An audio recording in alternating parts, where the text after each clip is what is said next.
तो नमस्कार दोस्तों, जैसा कि आप जानते हैं कि एसएससी जीडी का एग्ज़ाम जो है आपका फरवरी में होने वाला है। वो 4 फरवरी से लेके आपका 25 फरवरी तक एसएससी जीडी का एग्ज़ाम चलेगा।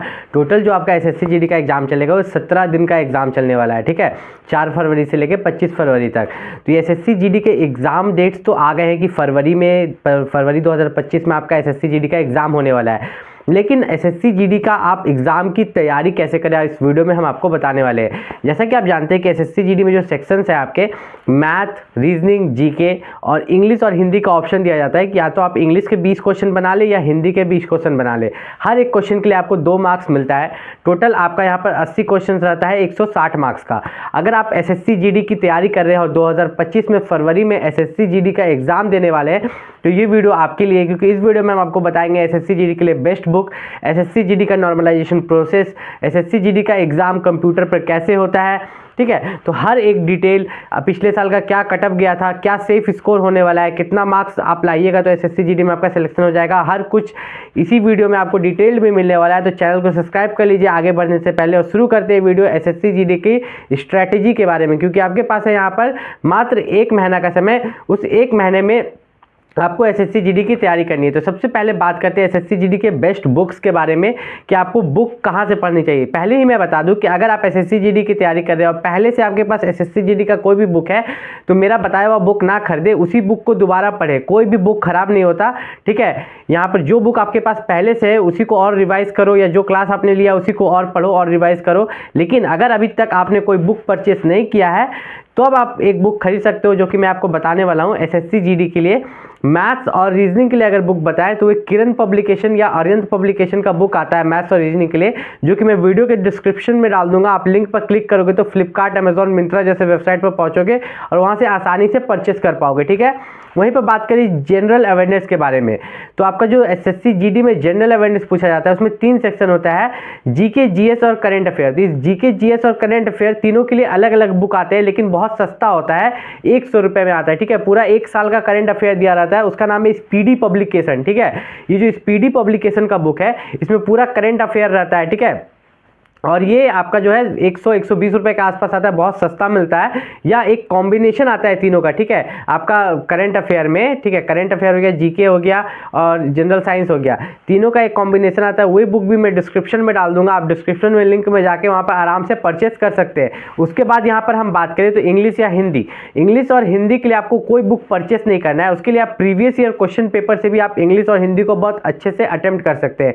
जैसा कि मैं यहाँ पर आपको बता दूँ कि यहाँ पर आपको प्रीवियस ईयर क्वेश्चन पेपर कहाँ से मिलेंगे, तो प्रीवियस ईयर क्वेश्चन पेपर आप टेक्स्ट बुक से कर सकते हो।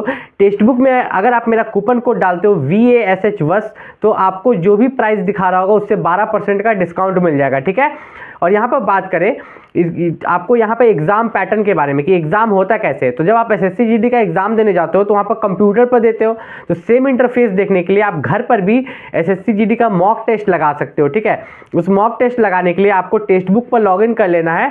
ठीक है, और वहाँ पर टेक्स्ट बुक आप परचेस नहीं भी कीजिए तो आपको फ्री में कुछ मॉक टेस्ट दिए रहते हैं, उसको आपको लगा लेना। अगर आपको सही लगे तब आप परचेस कर लेना। ठीक है, अब बात करते हैं नॉर्मलाइजेशन के बारे में। तो जैसा कि अभी आप सुन रहे हो कि बीपीएससी, बिहार में बीपीएससी में नॉर्मलाइजेशन को लेके खान सर वाला मैटर सुन रहे हो, जिससे बहुत ज़्यादा प्रॉब्लम क्रिएट हो रहा है। तो उसी तरह एसएससी जीडी में भी नॉर्मलाइजेशन किया जाता है इजी और हार्ड शिफ्ट पर।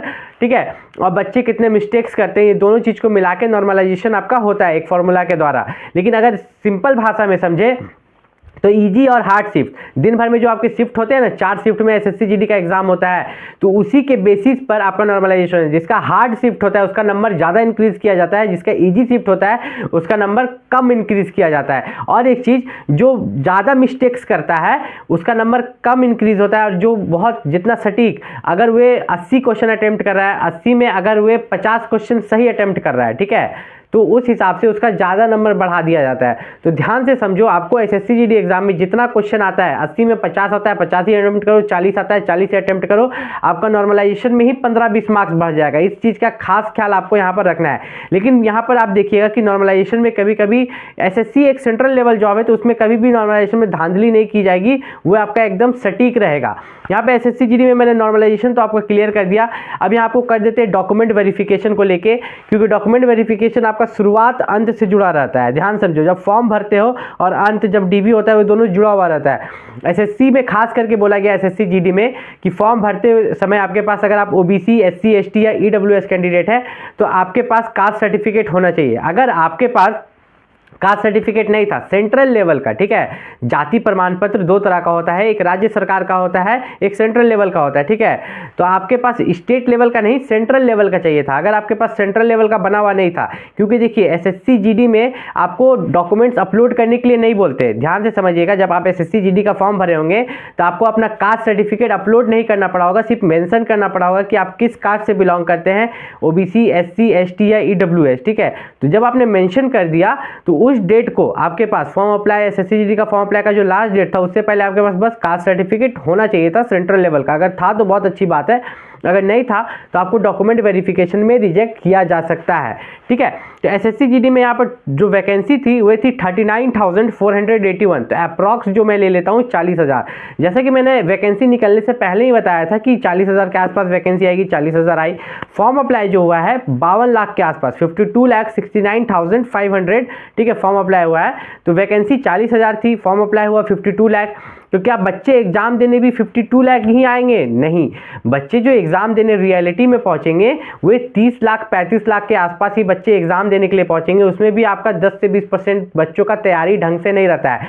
तो इतना मत देखो कि इतना ज़्यादा फॉर्म अप्लाई हुआ है, उतना कंपटीशन को मत देखो। आप सोचो कि आपको बस एक सीट चाहिए, क्योंकि अगर आप अपने कट ऑफ को क्वालिफाई कर लेते हो, फिजिकल को क्वालिफाई कर लेते हो, फाइनल मेरिट, अब यहाँ पर फाइनल मेरिट नाम का वर्ड आया। देखो होता क्या है, जब आप एसएससी जीडी का एग्जाम देते हो जो कि 160 मार्क्स का होता है, उसमें से एग्जाम में जो आपका कट ऑफ जाता है, मान लो 100 मार्क्स गया आपके स्टेट का, जैसा कि स्टेट वाइज कट ऑफ जाता है, तो यहाँ पर स्टेट वाइज कट ऑफ आपका 100 मार्क्स गया। उसके बाद आपका होता है फिजिकल, फिजिकल के बाद आपका मेडिकल, ठीक है, फिर आपका डीबी होता है। तो आजकल फिजिकल और यहाँ पर मेडिकल एक साथ कर दिया गया है। तो हर स्टेज में आपका कटअप बढ़ते जाता है, आखिरी में एक मेरिट लिस्ट निकलता है, तो वह आपके 100 मार्क्स जो कटअप गया था उस पर नहीं निकलता है। 160 में से 100 कटअप गया था आपका स्टेट का, पर 100 पर नहीं निकलता है, वह 120 115 पर आपका फाइनल मेरिट लिस्ट बनता है, ठीक है। आखिरी में जो बच्चा चुना जाता है तो कटअप को इंक्रीज कर दिया जाता है। इस बात का खास ख्याल रखना। एसएससी जीडी में हर साल इसी के कारण बहुत बच्चे छटते हैं, एग्जाम निकालने के बाद वो फिजिकल देने जाते हैं, लेकिन फाइनल मेरिट लिस्ट में उनका नाम यहाँ पर नहीं आ पाता। जो पहले से एसएससी जीडी का एग्जाम दिए होंगे उनको इस चीज़ का बहुत अच्छे से पता होगा। वहीं पर बात करें हम यहाँ पर एसएससी जीडी का, जैसा कि मैंने फाइनल मेरिट लिस्ट के बारे में बात किया, तो बहुत बच्चे जान सकते हैं कि सेफ स्कोर क्या है। अगर आप किसी भी स्टेट से हैं, देखिए यहाँ पर जो साउथ की तरफ के दो तरह का, पहले ध्यान से सुना, सेफ स्कोर मैं बताने वाला हूँ, साउथ और नॉर्थ ईस्ट, ठीक है। नॉर्थ ईस्ट जो आपका हो गया मणिपुर, मेघालय, मिजोरम, नागालैंड, ये सब हो गया, और साउथ की तरफ आपका कर्नाटक, केरल, कन्नड़, ये सब हो गया, ठीक है। तो साउथ और नॉर्थ ईस्ट तो इतना समझ रहे हो आप, ठीक है। तो इन सब की तरफ जो है कट ऑफ कम जाता है, 100 के अंदर में ही जाता है, ठीक है। कहीं का 40, कहीं का 50, कहीं का 60, कहीं का 70। बाकी जितने स्टेट हैं नॉर्थ ईस्ट और साउथ इंडिया को छोड़ के, बाकी जितने स्टेट्स और यूनियन टेरिटरी हैं, उन सब का अगर आप सेफ रहना चाहते हो, ठीक है, सेफ रहना चाहते हो, तो आप 120 प्लस लाओ। कितना? 120 प्लस लाओ अगर सेफ रहना चाहते हो, किसी भी कैटेगरी से हो। लेकिन अगर आप नॉर्थ ईस्ट या साउथ इंडिया साइड के हो तो आप यहाँ पर 70 से 100 के बीच में भी ला रहे हो तो आप सेफ हो, क्योंकि नॉर्थ ईस्ट में तो हम देखते हैं कहीं का 40 जा रहा है, कहीं का 45 जा रहा है, कहीं का 55 जा रहा है, ठीक है। इतना कम जा रहा है कि आप बोल ही नहीं सकते हो। साउथ में थोड़ा जा रहा है, हाँ 70 तक जा रहा है, 80 तक जा रहा है। तो अगर आप एसएससी जीडी की तैयारी कर रहे हो तो जो बुक्स मैंने रिकमेंड किए हैं डिस्क्रिप्शन में जाओ, उसको बाय करो, अच्छे से तैयारी करो। और यहाँ पर मैं बता देता हूँ कि अगर आप कोई भी एग्जाम्स की तैयारी कर रहे हो और यहाँ पर आपने मेरे चैनल को सब्सक्राइब किया है तो आपको कुछ ना कुछ वैल्यूएबल जानकारी जरूर मिलेगी। मिलते हैं अगले वीडियो में, तब तक के लिए नमस्कार।